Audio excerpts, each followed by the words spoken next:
The year was 1847, a time when the West was not just wild, it was a gaping maw waiting to swallow the weak. The silence on the Hartwell Ranch was usually a comfort, a heavy blanket woven from the heat of the sun and the vast, empty horizon. But today, the silence felt different. It felt like a held breath. Tobias Hartwell stood near his barn. A man carved from the same rough granite as the land he tried to tame. He wiped sweat from his brow with a forearm stained by soil and labor. At 37, he had the eyes of a man who had seen too much and the hands of a man who had built too little. He was alone out here, miles from the nearest settlement, a solitude that usually suited him until he saw the blood. It wasn't the spray of a slaughtered chicken or the drip of a wounded deer. The trail was heavy, dark crimson drops baking into the dusty earth, leading straight around the corner of his barn, toward the old stone water well. Tobias unslung the rifle from his shoulder, the motion smooth and practiced. His boots crunched softly on the dry grass as he followed the macabre path, his heart beating a slow, heavy rhythm against his ribs. He rounded the corner and froze. There, crumpled against the rough stones of the well, lay a man, not a drifter, not a neighbor, a Native American warrior, young but with a face aged by pain. He was pressed against the stone as if trying to merge with it, one hand clamping a desperate pressure over a wound in his side that was weeping life onto the thirsty ground. His other hand reached upward, trembling violently, toward the wooden bucket that hung just out of reach. Tobias raised his rifle. The barrel leveled instantly at the stranger's chest.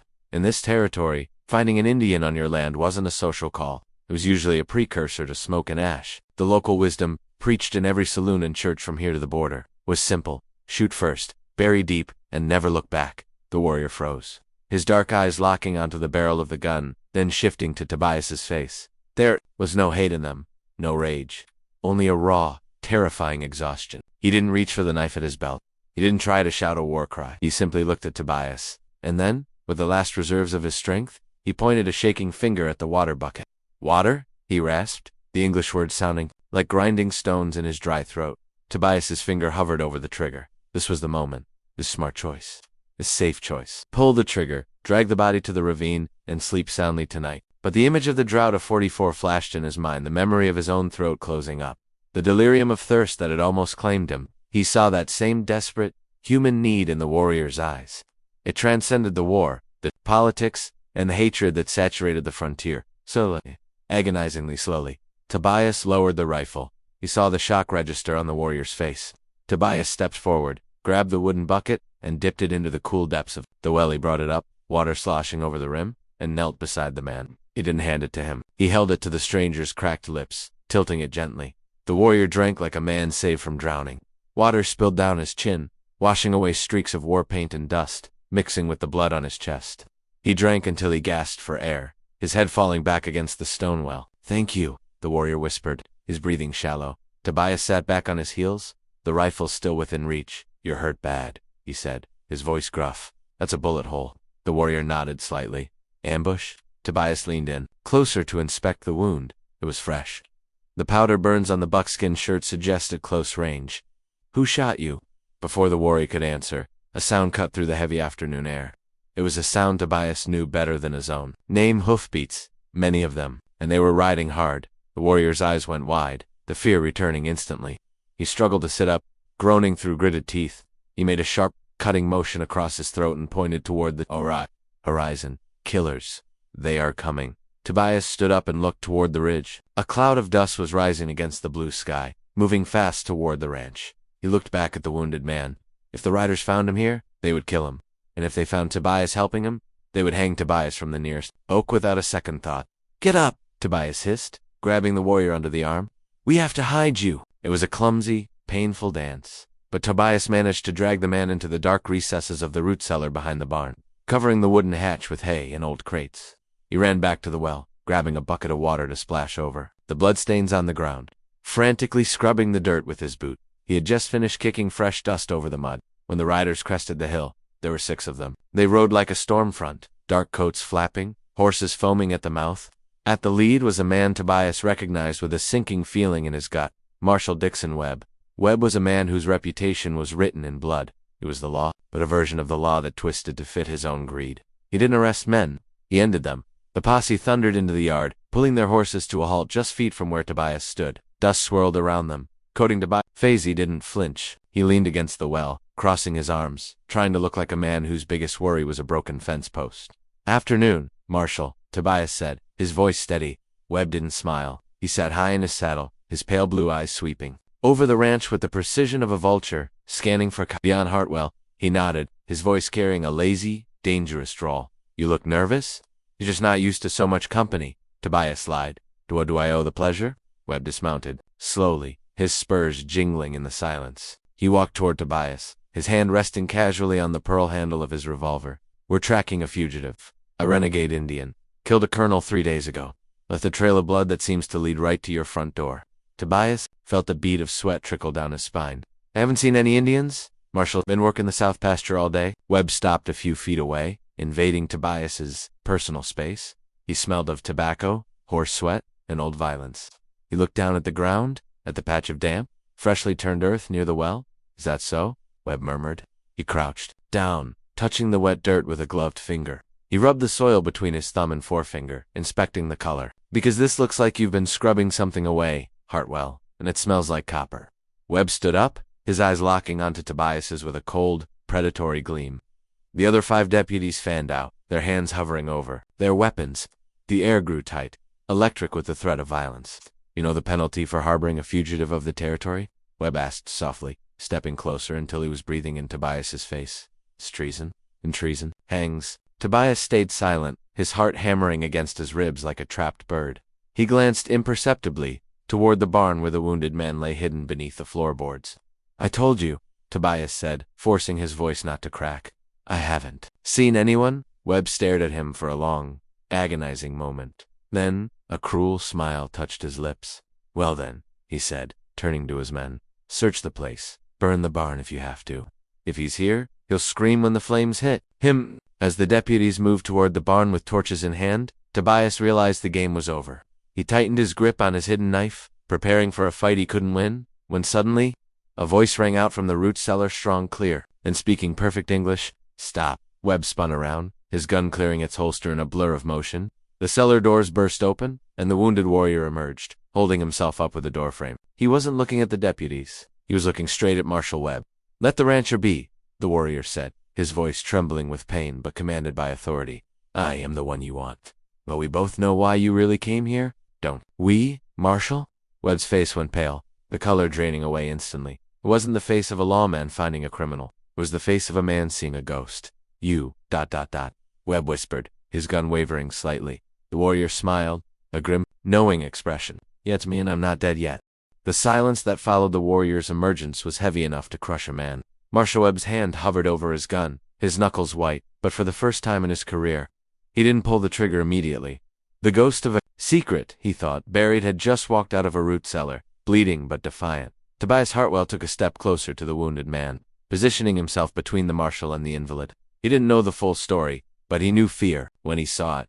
And right now, the most feared lawman in the territory looked terrified. "Step away from him," Hartwell, Webb hissed, his voice cracking slightly. "That man is a cop killer. He murdered Colonel Morrison 3 days ago." "Lies," the warrior said. He slumped against the barnwood, sliding down until he was sitting, but his eyes never left Webb's face. "Tell them who I really am, Marshal. Tell them why you were so desperate to find me before I reached the council." Webb's eyes darted to his deputies. The 5 men looked confused, their rifles lowered slightly. This wasn't the simple manhunt they had been promised. "Shoot him," Webb shouted, pointing a shaking finger at the warrior. "He's reaching for a weapon. Put him down. No one shoots."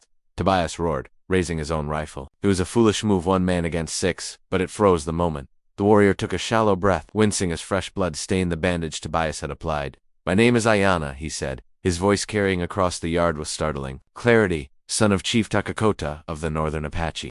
And I did not kill Colonel Morrison. I was meeting him to sign the peace treaty." A ripple of shock went through the deputies. The peace treaty was a rumor, a ghost story whispered in saloons. If it was real, it meant the end of the wars. It meant safety. "The treaty is a myth," Webb spat, taking a step forward. "He's lying to save his skin." "Morrison brought the treaty to the meeting," Ayana continued, ignoring Webb. "He also brought something else. Evidence he had discovered who has been supplying the renegade tribes with army-issue rifles. He found out who has been fanning the flames of this war to profit from the army contracts." Ayana's gaze locked onto Webb. "It was you, Marshal. You and your shadow partners in Santa Fe." The accusation hung in the dry air like dust. Webb's face twisted into a mask of rage. "That's enough. Bradley, Hawkins, kill them both. Hartwell is conspiring with the enemy." But Deputy Bradley, the youngest of the group, didn't fire. He lowered his rifle completely, a frown creasing his dust-streaked forehead. He looked from the desperate marshal to the wounded Apache. "Wait a minute, Marcia," Bradley said slowly. "Last month, that shipment of repeating rifles that went missing near the canyon, you filed the report saying it was an Apache raid. It was—" Webb snapped, sweat beading on his upper lip. "But the tracks," Bradley continued, his voice gaining strength. "I saw them. They were shod horses, iron shoes. Apaches don't shoe their horses. You told me to leave it out of the report." "This is mutiny," Bradley Webb growled, his hand tightening on his pistol grip. "I will see you hanged for this." "He speaks the truth," Ayanna said, with trembling fingers. He reached into a pouch at his belt. He didn't pull out a knife. He pulled out a folded, blood-stained piece of parchment. "Morrison gave me this before. Your men shot him in the back. It is his final report. Names, dates, payments, it is all here." Webb stared at the paper as if it were a venomous snake. The existence of that paper turned him from a lawman into a fugitive in the blink of an eye. He knew he couldn't talk his way out of this. The calculation in his eyes shifted from arrest to massacre. "Give me that paper," Webb said, his voice dropping to a lethal whisper. "And maybe I let you die quickly. You want it?" Ayanna held it up weakly. "Come and get it." Webb drew his pistol. It was a smooth, practiced motion, but Tobias was ready. He racked the bolt of his rifle. "Don't it do?" "It'll, Webb," Tobias warned. "You're all fools," Webb sneered, backing up toward his horse, keeping his gun trained on the group. "Who do you think the governor will believe? A dead savage and a dirt-poor rancher? Or a U.S. Marshal? Where history is written by the victors, boys, and I intend to win." He swung his gun toward Bradley, the weak link in his chain of command. "Drop the rifle, kid." Now the standoff was absolute. 6 men, weapons drawn, loyalties fractured. The wind whistled through the eaves of the barn, the only sound in a world holding its breath. Tobias could feel the trigger guard digging into his finger. He knew that the moment the shooting started, he and Ayanna were dead. Webb was too fast, and Hawkins, the older deputy, looked ready to follow his boss into hell. Ayanna did something that broke the tension in a way no bullet could. He closed his eyes, tilted his head back against the barnwood, and began to sing. It wasn't a war cry. It wasn't a scream of pain. It was a low, rhythmic chant, rising from his chest, guttural and haunting. The melody twisted through the air, alien and ancient. "Shut him up," Webb yelled, the sound unnerving him more than the guns. "What is he doing?" "It's a death song," Hawkins muttered, looking around nervously. "He knows he's done," Tobias said softly, a realization dawning on him. He looked at Ayanna's face. There was no resignation there, only intense concentration. "That's not a song for the dead." Ayanna's voice grew louder, the notes carrying over the ranch, drifting toward the hills and the canyon beyond. It was a piercing sound, designed to cut through the wind. Webb's eyes widened. He looked at the horizon, then back at Ayanna. "A signal," he whispered. "He's signaling someone." "Stop him," Webb screamed, leveling his pistol at Ayanna's chest. "Drop it, Webb," Bradley shouted, raising his rifle again, aiming directly at his superior officer. The other 3 deputies hesitated, then turned their weapons toward Webb. The tide had turned. The evidence, the lies, and the haunting song had broken the spell of his authority. "You're making a mistake," Webb snarled, his eyes darting between his rebellious men and the singing Indian. "You think you can survive out here without me? I am the only thing keeping the chaos at bay." "You are the chaos, Marshal," Tobias said, stepping forward. Webb looked like a cornered wolf. He was outnumbered, exposed, and his time was running out. But a man like Dixon Webb didn't surrender. He tightened his grip on the reins of his horse with one hand, his pistol waving erratically with the other. "I hear them," Ayanna whispered, stopping his song abruptly. Silence rushed back in, deafening. "Hear who?" Webb demanded, spinning around. Then they all heard it. A low rumble, like distant thunder, but rhythmic, deep, vibrating through the soles of their boots. Tobias looked at the water in the bucket by the well. The surface was rippling. "Hoofbeats," Tobias said, his voice hollow. "A lot of them." Webb's face went the color of ash. "How many?" he demanded of Ayanna. "How many are coming?" Ayanna smiled, his teeth stained with blood. "My father does not travel alone when his son is missing, and he does not forgive his uli." The sound grew louder, a roaring avalanche of sound approaching from the east ridge. It wasn't a posse. It wasn't a patrol. It was the sound of an army. Webb realized his mistake too late. He had thought he was hunting a lone fugitive. Instead, he had walked into the lion's den and poked a sleeping beast. He scrambled to mount, his horse panic finally overriding his arrogance. "We're leaving," Webb shouted to Hawkins. "Now, it is too late for running." "Marshal," Ayanna said softly. As the first silhouette crested the hill against the setting sun, a warrior on horseback, silhouetted in black against the burning orange sky. Tobias gripped his rifle tighter. The ridge didn't just have one rider. Within seconds, it was lined with them. 10, 20, 50. A wall of mounted Apache warriors. Motionless, looking down into the valley like the judges of the apocalypse. Webb's horse whinnied in terror, backing up. The marshal looked up at the ridge, then down at his gun, then at Tobias. For the first time, Tobias saw the look of a man who knew he was already dead. The sun was now a bleeding wound on the western horizon, casting long, distorted shadows across the ranch yard. The arrival of 50 Apache warriors on the ridge had sucked the oxygen right out of the air. On the ridge, the warriors sat there, horses like statues carved from sandstone, their silhouettes formidable against the dying light. They didn't whoop or holler. They didn't need to. Their sheer presence was a gavel brought down on the proceedings below. Then, the center of the line parted. A single rider began the slow descent down the slope toward the barn. Chief Takakota was an imposing figure, even at a distance. He rode a paint horse with no saddle, his posture upright, his long gray hair braided with strips of red cloth. He carried no rifle, only a lance decorated with eagle feathers, held loosely in one hand. As he approached the yard, the silence was absolute, save for the jingle of his horse's bridle. The deputies, Bradley included, lowered their weapons completely, stepping back, their faces pale. They were lawmen, used to dealing with drunks and rustlers, not an ancient force of nature. Marshal Webb, still mounted but trapped, looked like a man whose soul had already fled his body. His eyes darted frantically from the approaching chief to the ridge above, calculating odds that no longer existed.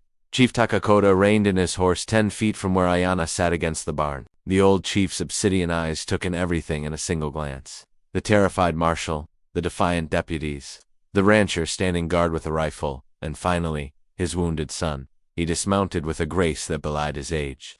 He walked past Webb as if the marshal were a fence post. Kneeling beside Ayana, he placed a weathered hand gently over the bandage on Ayana's side, speaking softly in their native tongue. Ayana replied weakly, nodding toward Tobias, then toward Webb. The chief stood up slowly and turned to face Dixon Webb. The look on the old man's face wasn't anger. It was a profound, terrifying disappointment. "Marshal Webb," the chief said. His voice was deep, resonant, and to the shock of the white men present, he spoke perfect, slightly accented English. "My son tells me you have been very busy, stealing army guns, selling them to my enemies to kill my people, killing the white colonel who tried to make peace." Webb opened his mouth, but no sound came out. He swallowed hard, finding his voice on the second try. You have no authority here, Chief.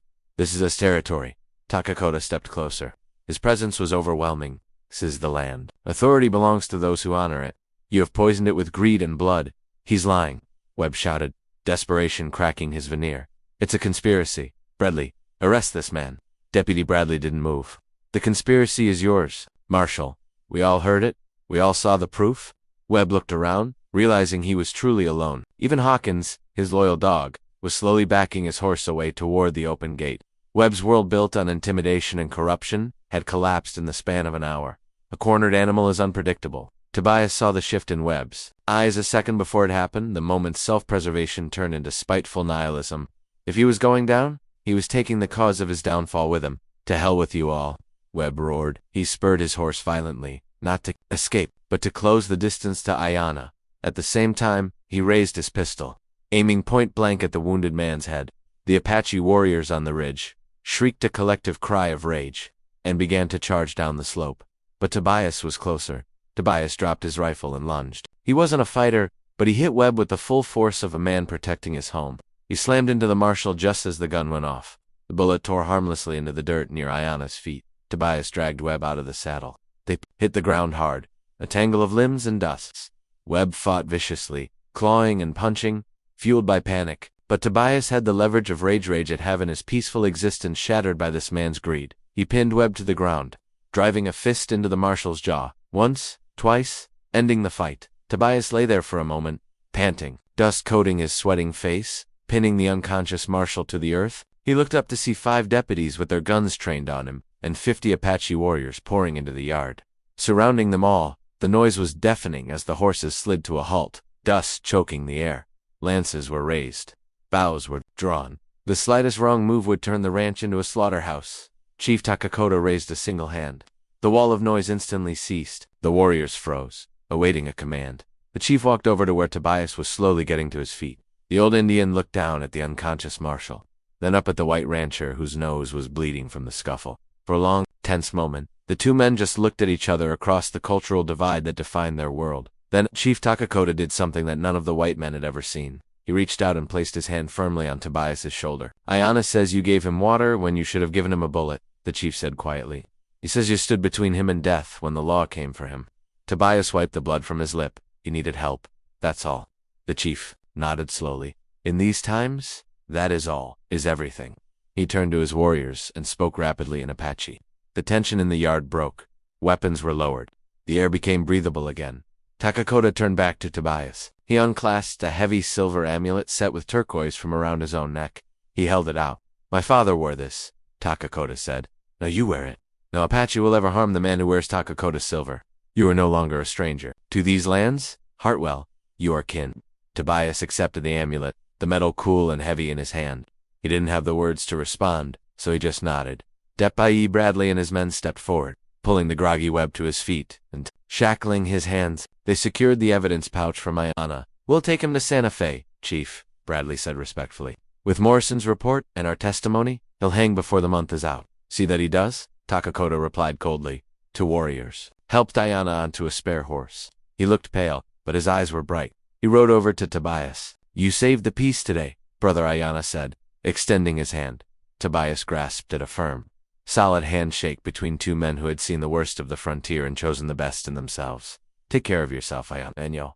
Tobias, as quickly as they had arrived, the Apache turned their horses toward the setting sun. They rode out in a column of dust and glory, a sight that few white men had seen and lived to tell about. Tobias Hartwell stood alone in his yard again. As the twilight faded to purple, the dust settled, the silence returned. But it was no longer heavy or lonely. He touched the silver amulet around his neck. He had started the day trying to avoid the world outside his fences. He ended it having changed the course of history and the territory all because he chose to offer a cup of water instead of a grave. The West was still wild and it was still dangerous, but as Tobias looked out at the vast horizon, for the first time in a long time, it felt like home.